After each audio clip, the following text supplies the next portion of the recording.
Counseling. This is now my 4th year here at Grandview. I can't believe time has flown by so fast, and this is actually the first graduating class that I've been with for all 4 years, so it's kind of nice to have seen that journey all the way through. But tonight I just really want to talk about 2 things. One is what to prepare for, what to start to think about, that seed planting. But the other is kind of what I've been seeing in today's college admissions landscape world, because it is very different. It changes all the time, and I know it can seem a little overwhelming, but trying to not make it seem too scary or too much for students and for parents as well. But for our seniors, we have 41 students that have applied to school this year with a total of 437 applications. That means that we have averaged, that means that's about an average of about 11 applications per student. To give you some reference, the 23 class, the one I first started with, they had about 5 applications per student. So our kids are applying to a lot more schools. Well, why more schools?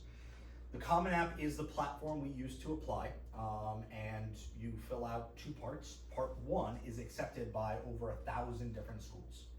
So when you only have to worry about part 2, it makes it a lot easier. Some states, they have their state system, not Florida, but in California and in New York, you can use 1 application and that works for 10 of their schools. So a student applies to one University of California and it goes to UCLA, UC Davis, UC San Diego. So again, you do 1 and spread it out. Since COVID, some schools were test optional, or what's considered test blind, which means they won't even look at the scores, even if you have good scores. So a lot of students thought, hey, let me throw my hat in the ring, let's see what happens. And so they started to just keep on applying to more and more schools. Some schools have $0 application fee. So if Lynn, for example, they don't charge an application fee, why not apply? Why not have just 1 in the bank there? And several of the Florida private schools are like that. They don't have an application fee.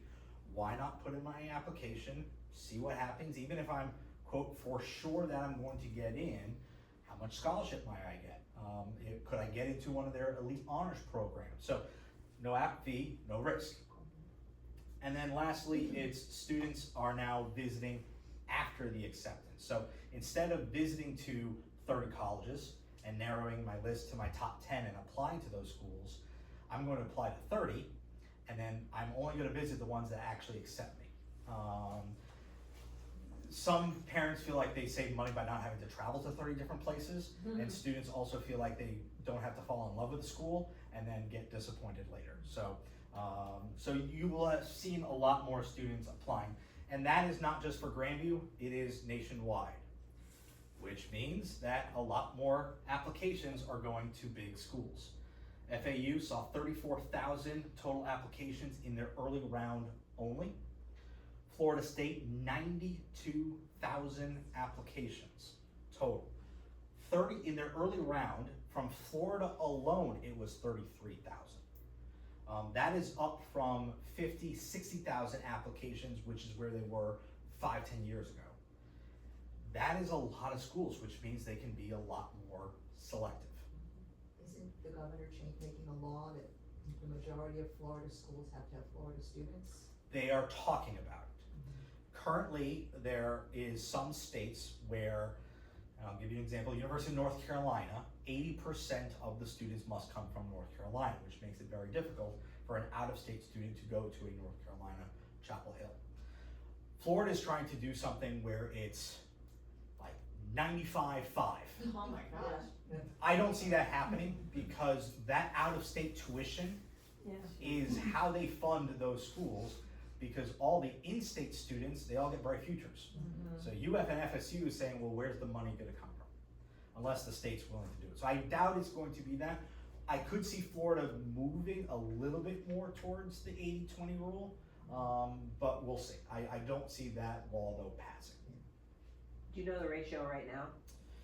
If I had to guess, a lot of the schools tend to do 60-40. Okay. So The other big thing that we're seeing this go around is the return of testing. Standardized testing, again, when COVID hit, most schools said, we're gonna make it optional because of COVID, we understand.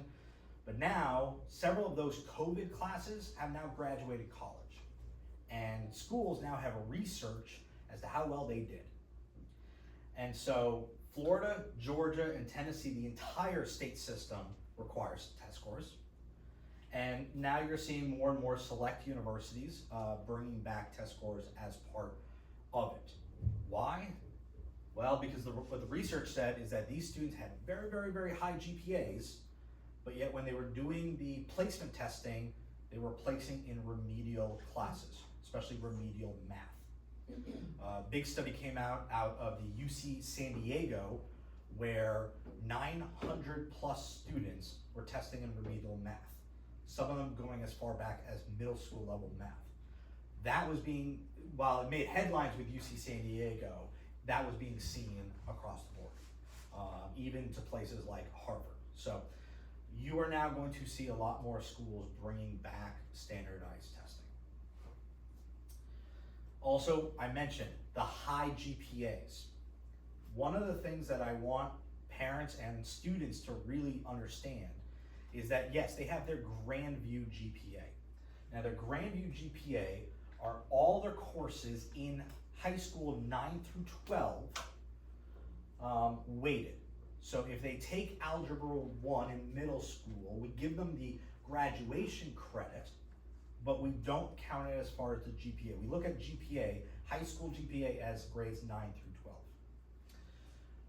A school like Marquette, where I just got back from visiting, they say, we look at the unweighted GPA. We don't look at how much extra points you get for honors or AP or dual enrollment, because there are some schools, even in Palm Beach and Broward County, that will give 1.5 extra weight to certain classes.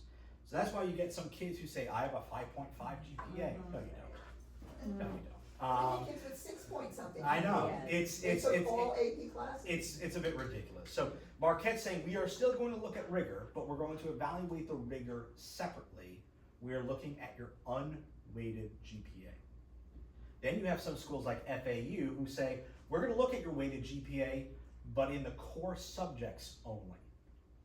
Not art, not music, not theater, not dance, not health, not PE, not computer science, only in the 5 core subject areas. That's it. So you can have a student who applies to 5 different schools and have 5 different GPAs. What I think is important is that students recognize A, what their current Grandview GPA is.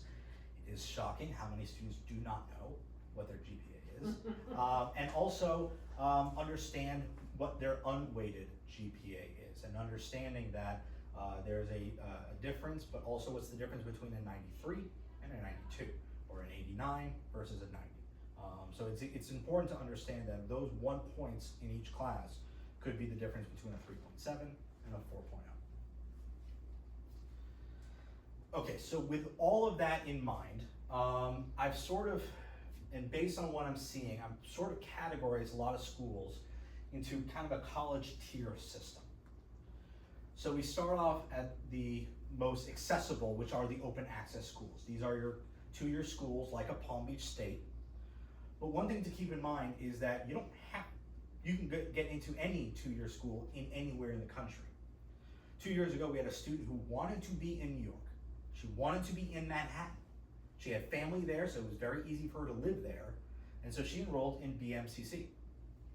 She graduates from BMCC, she will have now access to any CUNY, SUNY, PACE, NYU, any of those schools, because they have articulation agreements with BMCC. She saves a lot of money in those first 2 years. She gets to be in the city that she desperately wanted to be in with family, and then she can eventually move on to one of the big namer schools later on. But an open access college, as long as you graduate from Grandview, you will have the ability to go to any open access college. The next level up, I would say, are the sort of less competitive 4-year schools. Now, because all the public schools in Florida require test scores, I don't include them in this level, but I would include a school like Lynn. Lynn is not trying to be Harvard. Lynn is just trying to get the right students for them. They're not trying to be the most competitive. They're very open to evaluating students. But you also do have regional public schools, so not a UNC Chapel Hill, but a UNC Wilmington. Or I tell students, not an Ohio State, but a Kent State, that are very much open. They're not trying to be the most elite, the most competitive schools. They will still evaluate. You still need to have good academics. But our students tend to do very, very well as far as these types of institutions. The next level up are the more regional schools that do require test scores. So FAU, FIU, those are the middle 50% from last year. In all reality, what I would say is that for FAU, you would typically need around a 3 point, as I said, that's the middle 50%, but I think for FAU, you really need about a 3.25 higher weighted GPA, again, those core subjects, with about 1,000 SAT to be competitive. I think they don't ever advertise their minimum, but that's where I've typically seen it as their minimum. FGCU, UNF, UWF, I would all put at this level as well. We still have a very, very good record about getting our students into these schools, but they are getting more popular. As you saw, FAU is continually getting more and more and more students, especially since they've gotten better in athletics, so that put them more on a national stage. The larger competitive universities would be schools like USF and UCF. You'll notice the jump with their median averages. They have gotten a lot more popular. These schools have started to enter into rankings in the top 100 nationally. If you think about an out-of-state school, again, using the North Carolina system, this would be where an NC State would come in. Not a UNC Chapel Hill, not a UNC Wilmington, but an NC State. Again, getting more and more popular, big school, lots of great things to do there, but you're gonna see their averages continuing to go up and up. For many of these schools, grades and test scores are going to be not just the main thing, but for a few of these schools, it's going to be the only thing they look at. For a school like USF, for a school like FAU and FIU, they do not look at their essay. They do not look at their letters of recommendation. They do not look at their resume. Do you have the GPA? Do you have the test scores? That's it. So that's why it becomes a little bit more competitive, because a well-rounded student doesn't really get to show off that they are a well-rounded student.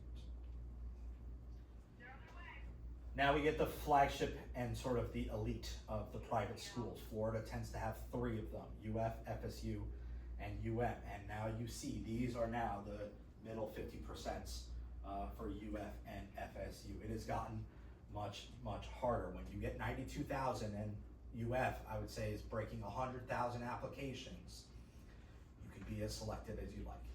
Now, the nice thing though, is that they will do a holistic review.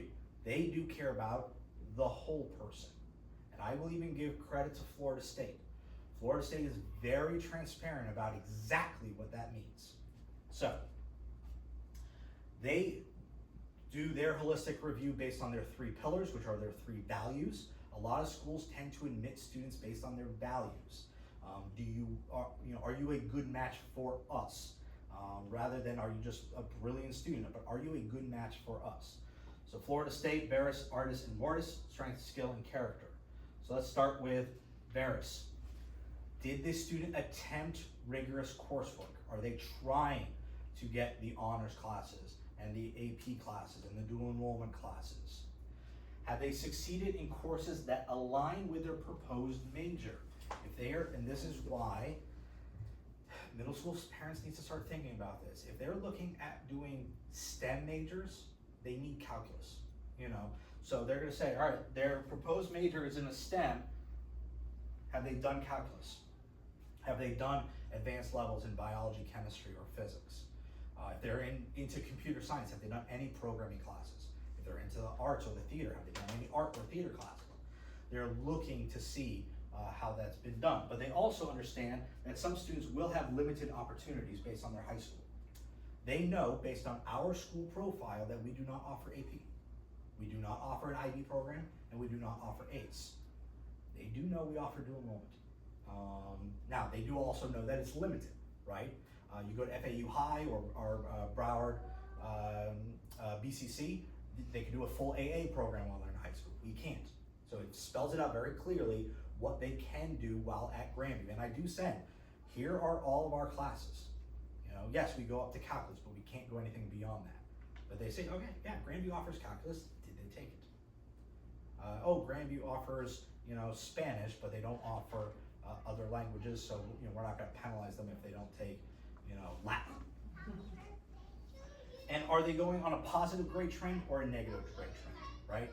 They can forgive a poor freshman year if it's going in the right direction, but if it's going down or if it's the seesaw effect, that all gets taken into consideration. Now here's the other big one. This was Florida State's stats from this year.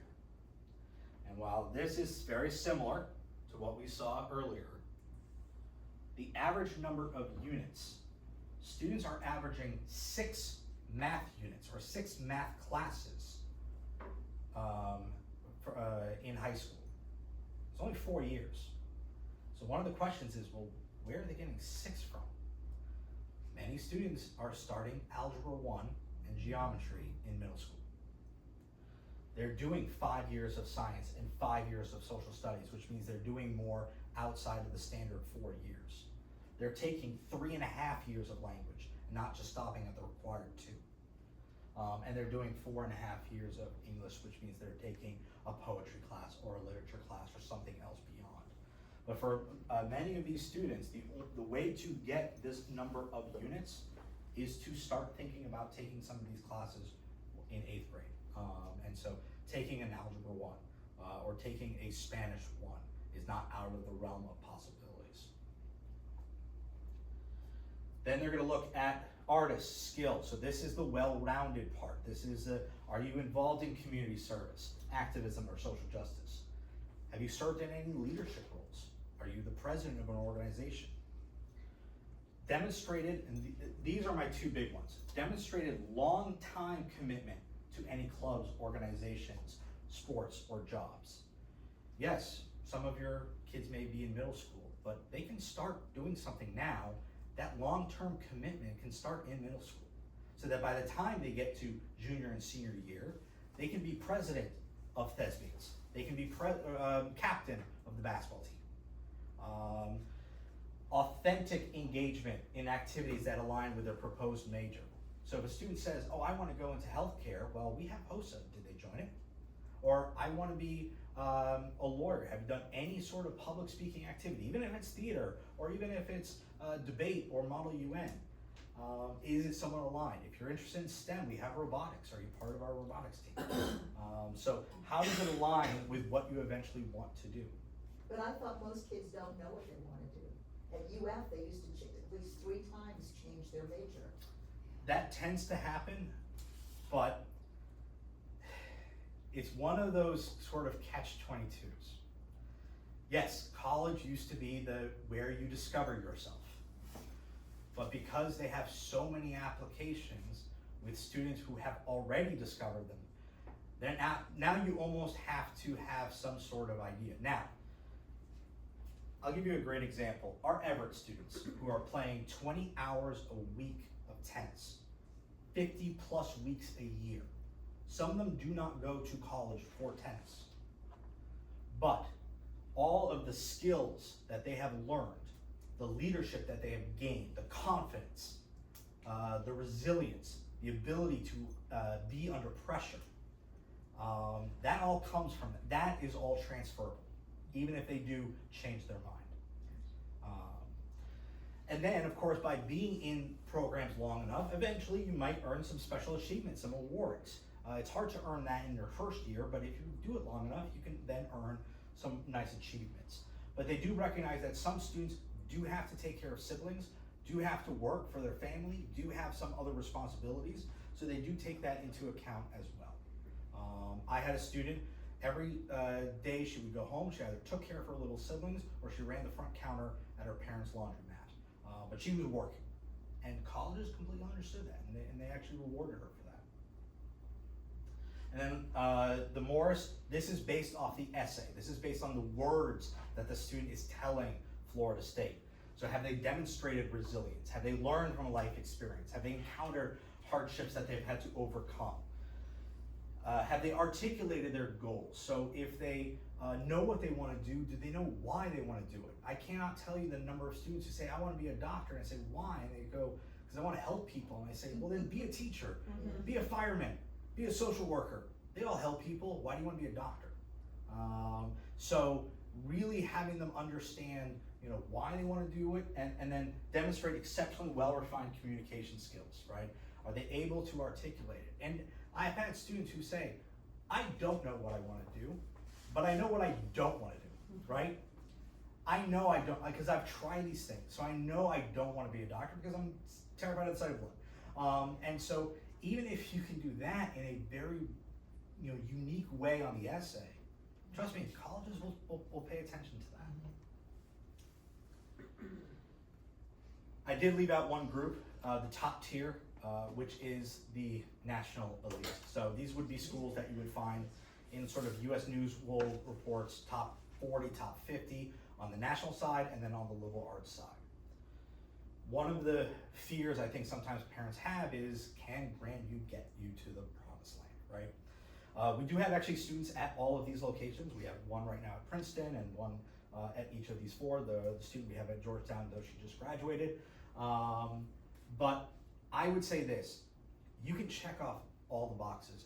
You can be at any high school in South Florida, you can check off all the boxes.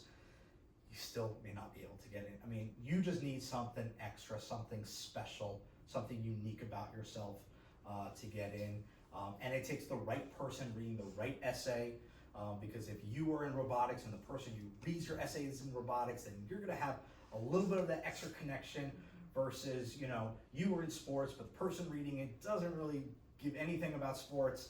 That's gonna be sometime, so there is a bit of luck to it, there's a bit of chance to it. But to give you an idea of what the students who get into these type of schools, what our top students have done,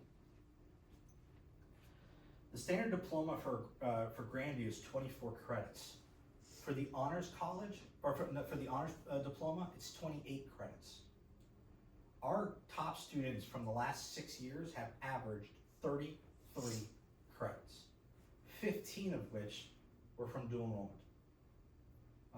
So they graduated with basically a semester of college already done. Some of them up to 30 credits, which means a year of college done.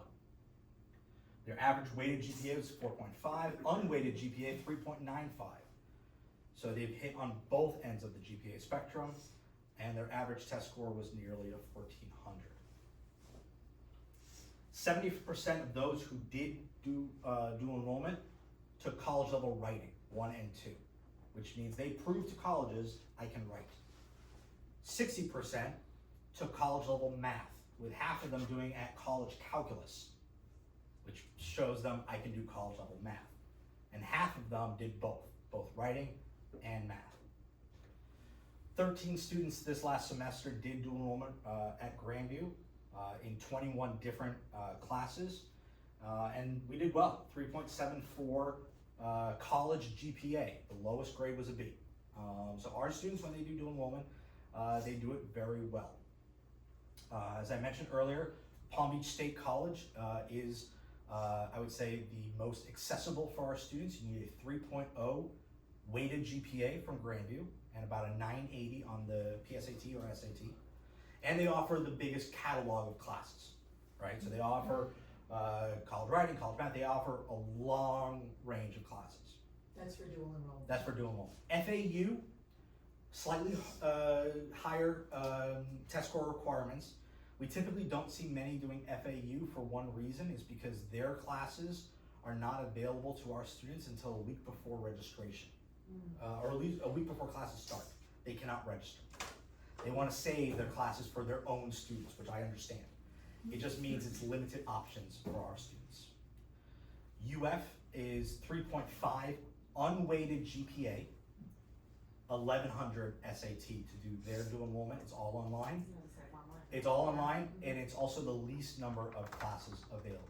So there's not as many courses available for UF. But we have about 10 students who are eligible for UF classes this next coming fall, and we've started that registration process. We want to make sure that students are in the right mindset to do dual enrollment. It's not for everyone. These classes do count. They are going to be part of your college GPA. So when they transfer their college, when they go to whichever school they go to, that GPA will follow them. So we don't want to push it down their throat if they're not, mentally ready and they got too much else going on. Let's not worry about dual enrollment. But for those who feel like they can handle it, it is a great option also to explore different areas. So we focus on either the courses we know are going to be transferable, right? College writing, college math will go anywhere. Any AP, there's a dual enrollment equivalent. AP Psychology has Intro to Psychology. AP Stats has Intro to Stats. Or it's, again, courses that align with what they may want to do. We had one of our seniors this year, he's very interested in political science and law. He's done 7 courses in the social sciences, whether it's history, government, law, criminal justice, I think that really, really stood out on his application. So, you have a question? How does Grandview carve out time for students who are here full-time in terms of these college classes that they're taking? I teach some Grandview kids, Yes, because I teach at Palm Beach State and Lynn. yes. So, I may have encouraged them to take your section because when we saw, they're like, wait a minute, and they're like, is she nice? And we're like, yes. I get hugs, they know me, so I get them. I don't know how hard she grades, but my professor is pretty good. So sometimes if a student has an elective period or an open period, we could use that time to carve out as sort of their online study period, whether, for them to work on their online courses. But some of the students do understand that they're going to have to take some of these, or work on some of these classes in the evenings or in their free time. So that's where they have to make sure they are aware, okay, with basketball, with theater, with this, with a job, can I also balance this? Some students can, some cannot. We try to monitor it very closely so that they very much understand, how much it is, and so if we have to back off, we back off.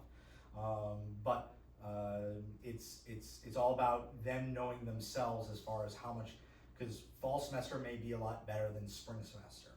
They can do 2 classes in the fall, 2 in the spring. They can also do 1 in the summer. So some may say, oh, I'll save this one for the summer. I have nothing else going on, so I'll just do that 1 class over the summer. They can only do one now? They can only do 1. Okay. Yeah. And are they all online, all dual enrollment online, or are they some in person? So our seniors, because of the fact that they've completed most of their Grandview requirements, so they'll have a few more free periods, and the fact that they can drive themselves, some will choose, as seniors, to go physically to Palm Beach State to take the classes. Many just like online better because they can do it at their own pace, they can do it at home, but the biggest issue is the transportation to Palm Beach State and back. So we've had students who've also done Lynn because their family members work at Lynn, so they can do Lynn. But it's getting there and back, which is sometimes tricky. But most of the time it's been online. Now on the transcript, it will not say either online or in person. It just says the class. Yeah. One more question. Yeah. So, let's say, does taking specific courses at, let's say it's Palm Beach State, Mhm. right, influence getting into certain universities later No. on? Okay. We've had students who've done dual enrollment at UF and then got denied at UF. Okay. But with that said, though, taking a dual enrollment class shows that they have the ability to do college level work. That they can write at a college level, that they can think at a college level, especially when it comes to math. Math is, I would say, of any admissions office, of any subject area, math is the greatest fear. If you're gonna go into engineering, if you're gonna go into healthcare, you either know it or you don't. And some universities say you have to come in at calculus level. So some schools in North Carolina, Marquette, which I just visited. Now, calculus level means that they've done at least grand use level of calculus. But some schools that are even more competitive, they love to see, higher levels of that as well, so. Can I ask you a quick question? Yeah. So we found at Cypress Bay High School Mhm. that, like I said, kids took 6 AP classes every year, some of them was ridiculous. Right. They didn't get in to UF Correct. because they were gonna not pay any money to UF. They already had so many credits. Oh, that's Is that not true? That's not true. Okay. Because UF's mindset is, we want you to graduate. So if you graduate faster, that's better for us. It's not less money for them, they No. don't see it that way, okay. No, because they're they're not expecting to get any money from them regardless, so, let's not get money for 2 years rather than not get money for 4 years. But the one thing I do like about dual enrollment is that since it limits them to 2 classes, you do 4 APs, you have to do all 4 classes year long with the risk of the test at the end. You don't pass the test, you don't get the credit. Yeah. Here, you do 2 classes in the fall. As long as you pass the class, you get the credit. And then you do a whole new 2 classes in the spring. So you can do college algebra in the fall and pre-calculus in the spring. So it's not too overwhelming, it's not too taxing. Typically sophomores, we only like to see 1 class. And then junior and senior year, we can ramp it up a little bit. But I'm not saying they have to do a full boat every single semester. No, we have some students who sometimes take a semester off. Great, fine, we'll check back in. But it's not, I'm doing 6 AP. Yeah, that's physically and mentally draining and emotional as well, so. Oh, Asher has some friends at Roca High in Spanish, and it's just all AP. Yeah. Really an ace. So with that said, one of the things that if I can tell parents what to focus on in the future, especially with middle school coming up, the first thing is habit building. When I visited Marquette, they told us about, they do a national survey, students all across the nation do a national college health assessment as to what impedes them for academic success. The number 1 area is procrastination. 44% of students reported that was their number 1 issue for academic success was procrastination. Then stress, then anxiety, lack of sleep, and depression. And I will say, and again, these are college students, but girls had at least 10 to 15 percentage points higher in stress, anxiety, and depression. So colleges are trying to, get students to have better study habits, better time management habits, better sleep habits. We're obviously trying to see that also at the high school level, so even if we can go back even further. Now, I've actually given this book to some of my students. It did go a little bit over their heads, but Atomic Habits is one I absolutely love. I've read this thing twice by James Clear. But anything to help build the habits, right? Study habits, time management. When I work with some of our seniors and we say, okay, let's check your email to see if a college has sent you something, and I peek at that inbox and it says 700, 800, 1,000 unread, to the point where one of our seniors last year missed the housing email and the reminder housing email and the final reminder housing email, and then finally you're gonna have to live off campus housing email. So they have to get into the better of habits. And again, with the evaluation process starting as soon as 9th grade hits, middle school is where we can start to build these habits. Passion exploration. Again, middle school is a great time to try things. We have students who just don't want to try. And again, I don't care what it may be. If it's sports, great. If it's theater, great. If it's reading, great. But then keep doing it, keep exploring, keep building upon it. If it's Legos, great. I had a student a couple of years ago, he was very into gardening. He would tend to his neighbor's garden, the neighbor couldn't do it. He got very interested, he called it his peaceful Zen mode when he was in gardening mode. And he wrote his essay about that, and that was his whole background. But students have got to start exploring it. And passion to me when you really think about what passion is, it's something where you have to almost tell them to stop, right? It's not, hey, go do this, go do that, go do this. It's, no, come on, you gotta stop doing it, you gotta go get some sleep, you gotta go eat something, but that's all they wanna do. They're almost to the point where they're obsessive. That to me is passion, and I'm trying to get more and more of our kids to, get that out of them. I can certainly see it from our athletes and our thespians. I'm trying to get it for some of our other students as well. But middle school, they can start exploring it. Even if they don't like it, guess what? They know now something they don't like, and they have a story to tell about it. Quality over quantity. They don't have to do everything. They don't have to check off all the boxes. If they don't want to do SGA, they don't have to do SGA. They don't want to do, sports, they don't have to do sports. But find those one or two things that really light your fire, and then put as much as you can into that. And again, that all can start in middle school as they start to develop. But then it's aligning expectations. And so this book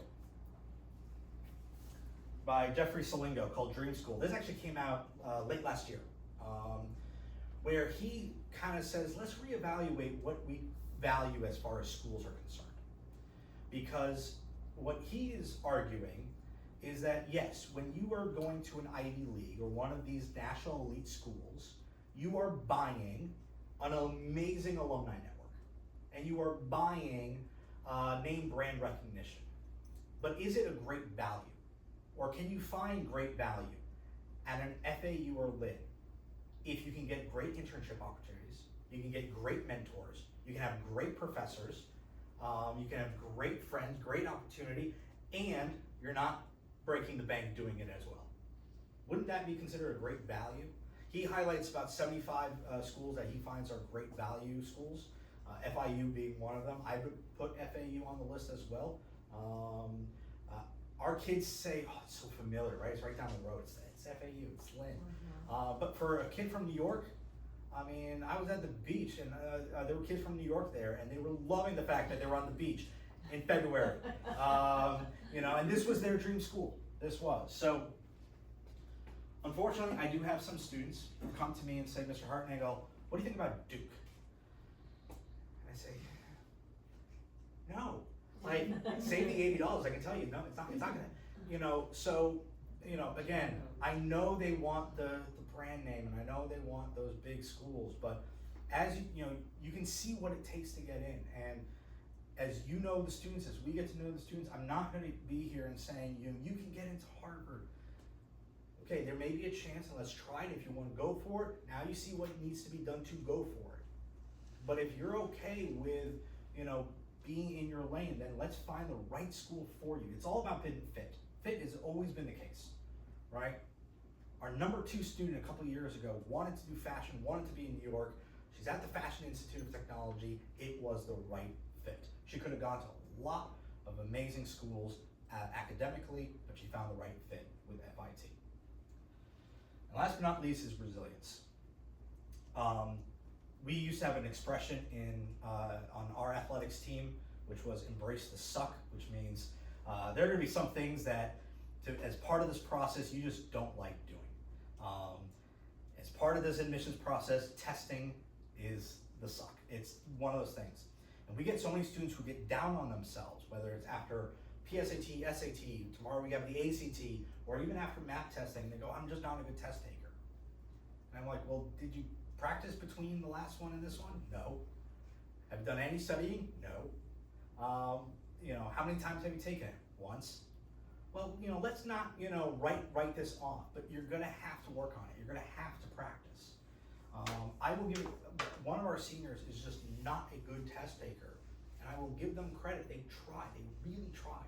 They've taken it multiple times. But even one of our seniors who got a 1500 didn't get it on the first try, or the second, or the third. It was the 4th and the 5th.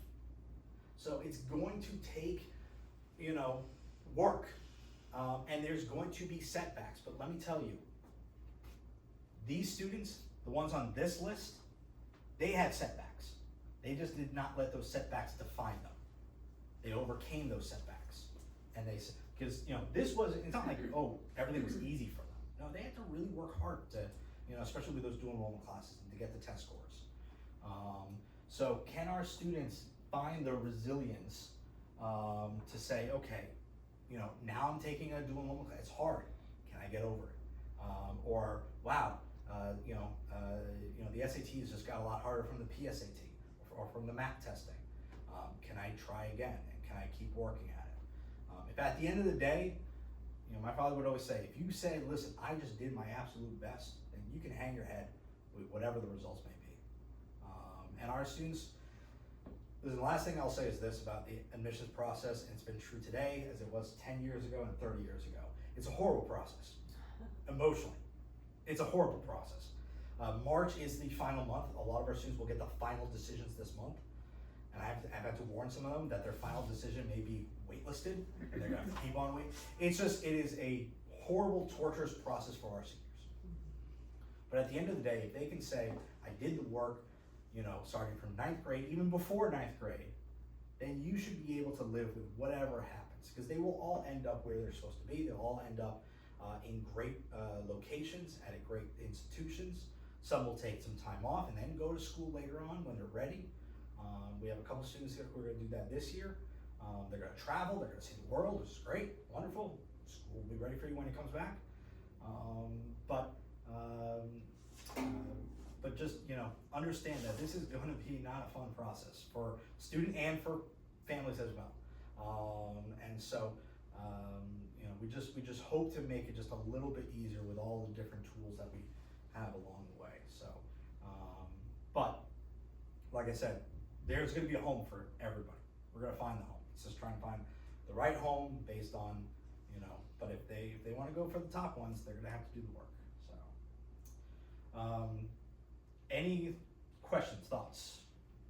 I know I've shot a lot at you. Yes. Isn't there, aren't there programs like at Florida State, I don't know if there are any other places in Florida where students can be in a program where they're not really part of the school in every aspect yet? They can live in a dorm, I think, or maybe not, but they can't participate in certain things for the first year. Yes. In fact, FAU has the same program. They will technically be a student at either Palm Beach State or in Florida State's case at TCC. Yeah. And again, that's a pathway. A lot of schools now will have pathway programs, so some of our students actually will start in the spring term or the summer term, either before or after fall. Some of our students, some pathways are you start studying abroad right away. It's all about trying to find new and unique ways to get students in, but yes, there are some pathways where their academics are at the 2-year school, and they can participate in things at the 4-year school. But Palm Beach State offers bachelor degrees now and masters. So Yes. yes, it's 2-year, but you can get a 4-year degree or a master's degree. And again, Like All- Broward now too? In certain Yeah. subjects. or- that's why Pretty the term expensive, community college got Expensive. dropped, Yeah. and that's why they're called now state colleges, Yeah. because they're offering 4 years. Well, one of the things the book really focuses on is it's also not about the school you go to, but it's your major. Yep. If you want to be a nurse, you can go to any school in the country to get a great nursing education and hired anywhere right now to be a nurse. You want to be a teacher? Sure, you can spend $90,000, $100,000 on tuition a year at a school, or which ends up being $400,000 to $500,000 total, to then become an elementary school teacher. Or you can go to a state school, become an elementary school teacher, and they will hire you in the local community immediately. So there are some majors that say have a bigger return on investment, and then there are some where they say, listen, just find the right value for that. And then you're going to start hearing a little bit more and more about some schools offering 3-year degrees, where they try to jam pack everything into 3 years, with the idea that 1 less year means 1 less year you have to pay tuition, and 1 more year that you can start earning salary. That's being floated around, as well as joint bachelor-master programs. NOVA is a great example of doing those type of programs.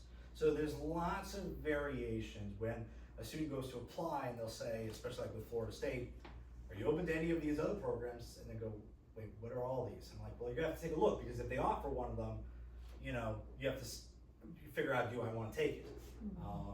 University of Florida has one where the first 2 years you are going for spring and summer, but not fall, simply because of space. They don't have enough space for all the kids in the fall. And they have another program where the first 2 years is fully online. You can be in Gainesville, you just can't be taking classes in person. And again, it's about space. So schools are trying to be very creative about it. So, I think the pharmacy program at Nova, if you enroll there in an undergrad, it takes away one of the years in the Yes. master's program. That's Yep. what you're talking about. yep, so the 4+3 or 3+3, they do it with a lot of medical programs, law programs. Again, it's just trying to get the most bang for the buck, but still getting that quality training, so. Yeah, any other thoughts, questions?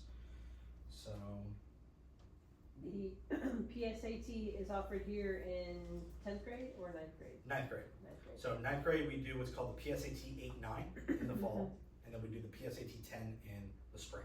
Okay. That PSAT 10 is a qualifier for dual enrollment if they want to start dual enrollment in 10th grade. And then they'll do the SAT 4 times, two as a sophomore, 2 as a junior. That 5th time is going to be the optional one as a senior. Because some of our seniors are like, I'm already good with what I got. Some will do a 5th time, and then some will even do, I got some seniors taking it in April, not for admissions purposes, for scholarship purposes to get Bright Futures. They're like 10, 20 points away. So they're gonna take it one more time. What's the requirement for Bright Futures, the cutoff number? For 75%, it's a 3.0 GPA and an 1190 SAT. And I think it's a 13, it's in the 1300, 1350 for the full 100% tuition. I also have to tell students, it doesn't cover housing, it doesn't cover meals and all that, it's just And tuition. if you screw up, you're done, Yes. yeah. I have a daughter that screwed up, not her. But yeah, so we still have students who are trying to get the scholarship, so they'll keep testing in the senior year, but. But don't they take, each time you take it, you can take the math score from this? Best math and the best purple. Okay, so you can keep rearranging your scores. Yes, and now with the ACT, science is optional. We required students to do it this year because at the time Bright Future said you still need science. Now Bright Futures is saying you don't. So Bright Futures will only look, and now ACT will be primarily math and reading verbal. and Okay, the verbal, so similar. And now ACT, starting this year, we've started to offer it in the fall and spring. So we have a couple students doing it tomorrow, and then we'll offer it again in the fall in October for the ACT. It's just it's a different test. I know. It's just very different. So you know, some just do better on one versus the other. I will say that some their scores were almost exactly the same, and then some very different. And so why not try? Yeah, it used to be many years ago when I went to college, the ACT, because I was up north, that was the heavily. That's the test. Yep. That was the test you took, but then, if you wanted to go out of state, I took the SAT because you just never know where you're gonna end up. And a lot of the colleges, highest score wins.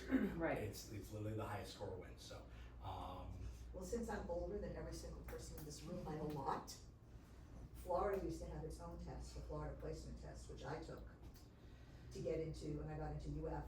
In yeah, fact, there is I had to now a take the SAT. third test. A third test? Yes, called the CLT, the Classics Learning Test. Only Florida and a few select schools out of state are looking at it. It was very much pushed by homeschool parents. It focuses on the classics. Some of our students did try it. They absolutely did not like it. But Florida does take now what's called the CLT. That you can actually take at home with a virtual proctor. So. But it has changed. It has changed, yeah. So they keep trying to evolve the test with the times. I will say the one thing though, is that if you line up our SAT scores and you line up our math scores, they're almost identical. So how students are doing on the math testing is going to be very predictive of how they do on the SAT. because both are adaptive. So, that's one of the biggest changes with the SAT, is that the SAT is now an adaptive test, which mirrors actually what MAP does, which is why we like the MAP testing. And we've started to do some things to help students. Again, it's about that practice and building endurance, where we're having MAP testing all in one day, because again, SAT, it's all in one day and in one sitting. And I will say this, our students, having just done the first round of all-day MAP testing, they did very well, very surprisingly well. We weren't sure how well they were going to do, and I was still very, very encouraged with high school and middle school scores. It's going to take some time, it's going to take some adjustment, but it was very, very encouraging. So, Do they get a chance to take it again? Or The- just once a month? oh, they're going to do it 3 times a year, so they're going to do that again in spring. Yep. All right. I'm always going to be available. You know, unfortunately, I do know that some students avoid me like the plague, and I have to physically go hunt them down. But I am always available for them, for you, if there are questions along the way. I always say I have 3 buckets. It's the bucket of I never see them, and we'll see what happens. It's the I never see them, but they know, they tell me they got things covered, and I'm like, okay. And then they're the ones who work with me nonstop, and I'm like, great. You know, I try not to push myself too much, but I am available. So, and like I said, I work with Maine and Ever. You know, whatever we can do to help, we're here. So, but I really do appreciate you all coming out tonight. So, Thank you. thank you so much. And please eat something on the way out, or take the tray, whatever floats your boat. Take cookies, fruit, throw it in the cups. Thank you. Oh, thank you.